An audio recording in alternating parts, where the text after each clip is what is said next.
ಇರುವುದಕ್ಕೆ ಹೊಂದಿಕೊಳ್ಳಲು ಕಲಿಯುವುದು. ಜೀವನ ಯಾವಾಗಲೂ ಸಂತೋಷದಿಂದ ಕೂಡಿರುತ್ತದೆ, ಯಾವುದಕ್ಕಾಗಿ ಅಲ್ಲ.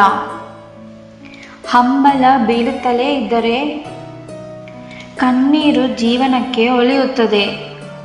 ಶೀಟ್ ತುಂಬಿದೆ, ವಿಷಯ ತುಂಬಿದೆ ಇದ್ದವರು ನಮ್ಮ ಮುಂದೆ ಸಿಹಿಯಾಗಿ, ಅವರು ನಮ್ಮ ಬೆನ್ನ ಹಿಂದೆ ಕಹಿಯಾಗಿ ಮಾತನಾಡುತ್ತಾರೆ.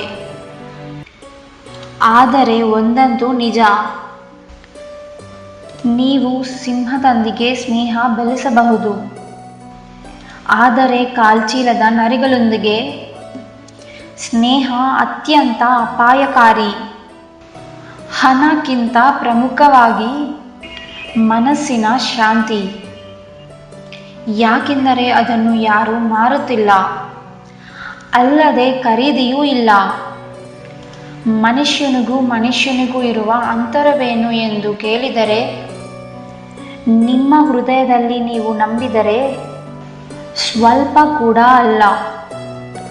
ಅದೇ ಇಲ್ಲದ ದಿನ ಭೂಮಿಗೆ ಆಕಾಶ ಇರುವಷ್ಟು ದೂರ. ಪ್ರತಿಯೊಬ್ಬ ಮನುಷ್ಯ ಒಂದು ಸಾಗರಕ್ಕೆ ಸಮ. ಹೊರಗೆ ಎಷ್ಟೇ ಶಾಂತವಾಗಿರಲಿ, ಹೃದಯದಲ್ಲಿ 100 ಭಾವನೆಗಳು. ಅವರ ಭಾವನೆಗಳು ಅವರು ನಗುವಿನ ಮುಖವಾಡದ ಹಿಂದೆ ಅಡಗಿಕೊಳ್ಳುತ್ತಾರೆ, ಅಥವಾ ಇಲ್ಲವೇ ಹಣಕ್ಕಾಗಿ ಓಡಿ ಸುಸ್ತಾಗಿದೆ, ಕೊನೆಗೆ ಹಿಂತಿರುಗಿ ನೋಡಿದೆ, ಒಲಿದಿರುವುದು ವಯಸ್ಸ ದೇಹ, ಅಲ್ಲದೆ ದೂರದ ಬಂಧಗಳು, ದೂರದ ವಾತ್ಸಲ್ಯ. ಜೀವನಕ್ಕೆ ಹಣ ಬೇಕು, ಆದರೆ ಹಣವೇ ಜೀವನವಲ್ಲ. ಮನುಷ್ಯನ ಶ್ರೇಷ್ಠತೆ ನಂಬಿಕೆಯಲ್ಲಿ ನಂಬಲು ಆಗುತ್ತಿಲ್ಲ. ಇದು ನಂಬಿಕೆಯನ್ನು ಉಳಿಸಿಕೊಳ್ಳುವ ಬಗ್ಗೆ. ನಿಜ ಹೇಳು ಬಳಲುತ್ತಿರುವ ಒಳ್ಳೆಯದು, ಆದರೆ ಸುಳ್ಳು ಹೇಳಿ ಮೋಸ ಮಾಡಬೇಡಿ. ನೀನು ಕೋಟಿಯ ವಾರಸುದಾರನ. ಉಸಿರು ಬಿಡುಗಡೆಯಾದ ತಕ್ಷಣ ಅವರನ್ನು ಗ್ರಾಮದ ಹೊರಗೆ ಎಸೆಯಲಾಗುವುದು ಎಂದು ತಿಳಿಯಿರಿ. ನಿಮ್ಮ ಸಂತೋಷ ನೀವು ಬೇರೆಯವರನ್ನು ಹುಡುಕಿದರೆ, ನಿಮ್ಮ ಉಳಿದ ಜೀವನವನ್ನು ನೀವು ಹುಡುಕುತ್ತಿರುತ್ತೀರಿ. ನಿಮ್ಮ ಸಂತೋಷ ಅದನ್ನು ನಿಮ್ಮಲ್ಲೇ ಕಂಡುಕೊಳ್ಳಿ. ನೀವು ಯಾವಾಗಲೂ ಸಂತೋಷವಾಗಿರುತ್ತೀರಿ.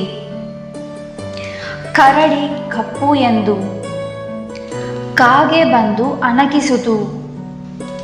ಇದು ವಿಚಿತ್ರ ಅಲ್ಲವೇ? ಮನುಷ್ಯ ಕೂಡ ತನ್ನ ತಪ್ಪುಗಳ ಬಗ್ಗೆ ತಲೆಕೆಡಿಸಿಕೊಳ್ಳುವುದಿಲ್ಲ. ಅವನು ಇತರರಲ್ಲಿ ತಪ್ಪುಗಳನ್ನು ಕಂಡುಕೊಳ್ಳುತ್ತಾನೆ. ಇದು ವಿಚಿತ್ರಗೆ ಅಲ್ಲವೇ? ಎಷ್ಟು ಒಳ್ಳೆಯ ಮಾತುಗಳಲ್ಲಿ ನಿಮಗೆ ಯಾವ ಮಾತು ಇಷ್ಟ ಕೆಳಗೆ ಕಮೆಂಟ್ ಮಾಡಿ. ಅಲ್ಲದೆ ನೀವು ಈ ವಿಡಿಯೋವನ್ನು ಇಷ್ಟಪಟ್ಟರೆ ವಿಡಿಯೋಗ ಲೈಕ್ ಮಾಡಿ. ಈ ರೀತಿಯ ಹೆಚ್ಚಿನ ವಿಡಿಯೋಗಳಿಗಾಗಿ ನಮ್ಮ ಚಾನಲ್ದ ಸಬ್ಸ್ಕ್ರೈಬ್ ಮಾಡಿ. ಧನ್ಯವಾದ.